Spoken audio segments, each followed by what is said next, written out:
Assalamualaikum warahmatullahi wabarakatuh. Nama saya Muhammad Adnan Zarfan bin Muhammad Asri dari Empat Ibn Nafis akan membentang tentang pelajaran 20 iaitu Kerajaan Abbasiyah. Asal penubuhan Kerajaan Abbasiyah adalah bersempena nama bapa saudara Rasulullah SAW, sebutan Al-Abbas bin Abdul Al-Muttalib. Tempoh memerintah kerajaan tersebut adalah selama 524 tahun, iaitu bermula dari tahun 132 Hijrah hingga tahun 656 Hijrah. Kerajaan Abbasiyah meliputi sebahagian besar benua Afrika, Asia dan Eropah. 37 orang khalifah yang terhasil oleh Kerajaan Abbasiyah. Antara bilangan khalifah, ada 4 khalifah yang terkenal iaitu 1.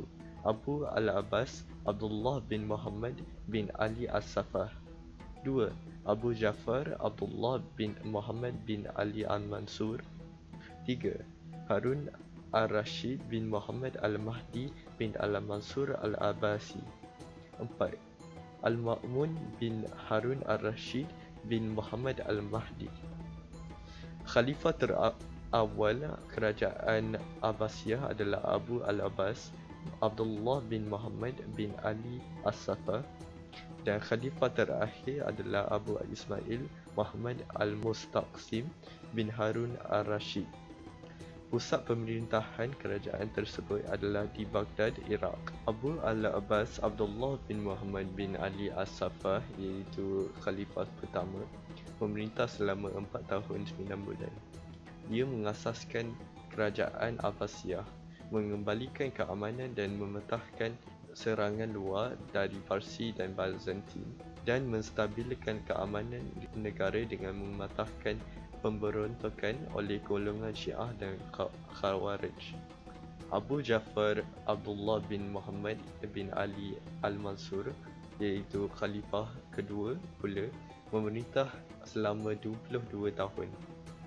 Dia memindahkan pusat pentadbiran dari Damsyik ke Baghdad, menaikkan tarikh sistem cukai, membina sistem pengairan dan saliran, membina Masjid Asy-Syarqiyah sebagai pusat aktiviti dakwah, membina hospital di Baghdad dan memperkukuhkan kekuasaan terhadap wilayah Byzantin.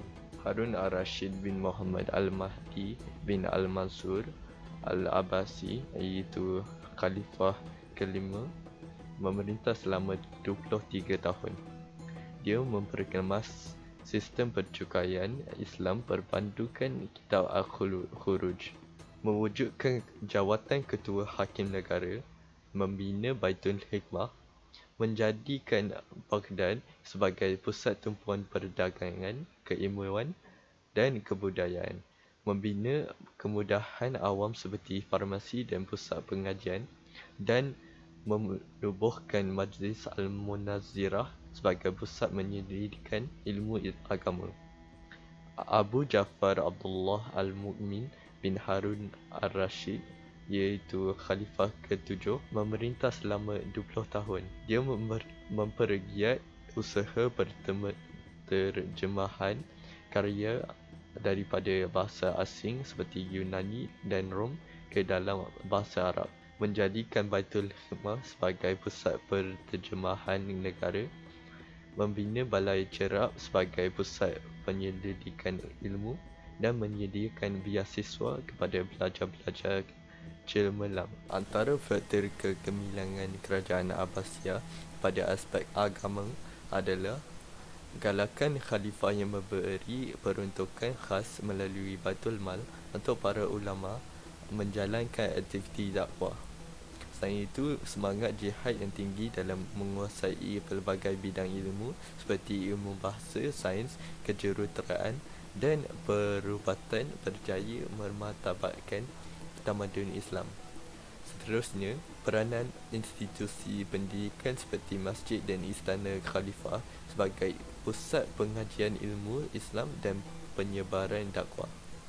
Pada aspek politik pula, kebijaksanaan Khalifah Abu Ja'far Al-Mansur menjadikan Baghdad sebagai pusat pentadbiran negara.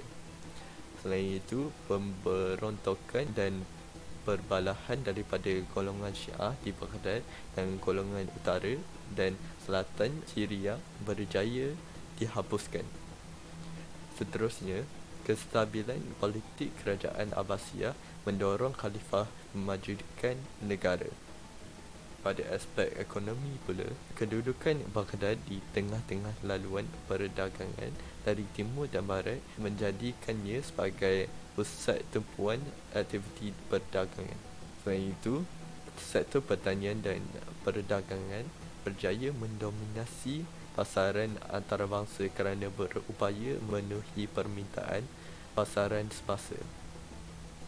Seterusnya, inisiatif Khalifah membina pangan, pusat-pusat perniagaan dan rumah api sebagai prasarana pertanian dan perdagangan.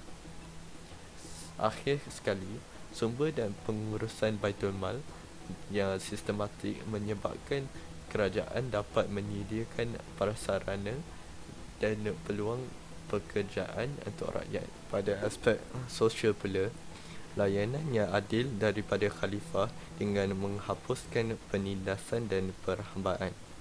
Selain itu, kebebasan mengamalkan agama mewujudkan suasana harmoni dalam kalangan masyarakat. Seterusnya, orang bukan Islam, khususnya orang Parsi, diberikan peluang memegang jawatan utama dalam pentadbiran negara seperti jawatan Perdana Menteri. Pada aspek ketenteraan pula, strategi peperangan yang mantap seperti strategi Al-Qaradis telah berjaya mengalahkan serangan musuh. Selain itu, inovasi peralatan peperangan yang moden dan canggih ketika itu seperti manjanik, dababah dan barut. Seterusnya, keprihatinan pemimpin menjaga kebajikan tentera diutamakan melalui pemberian gaji dan bonus. Akhir sekali, dasar keterbukaan keanggotaan tentera kepada orang bukan Arab seperti Parsi dan Turki berjaya mengukuhkan kekuatan pasukan. Iktibar daripada pemerintahan kerajaan Abbasiyah. Sebagai umat Islam, kita hendaklah memilih pemimpin yang berwibawa untuk menerajui kepimpinan supaya urusan pentadbiran berjalan lancar. Selain itu, kita hendaklah mencontohi dan mempraktikan ciri-ciri kepimpinan Islam dalam pentadbiran agar menjadi contoh ikutan terbaik. Seterusnya, kita hendaklah memanfaatkan sumber yang ada dengan bijak agar mampu bersaing di peringkat global.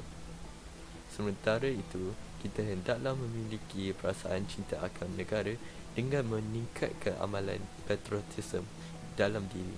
Akhir sekali, kita hendaklah memperbanyakkan penerokaan ilmu agar kegemilangan perpaduan Islam terus terjamin. Itu sahaja. Terima kasih.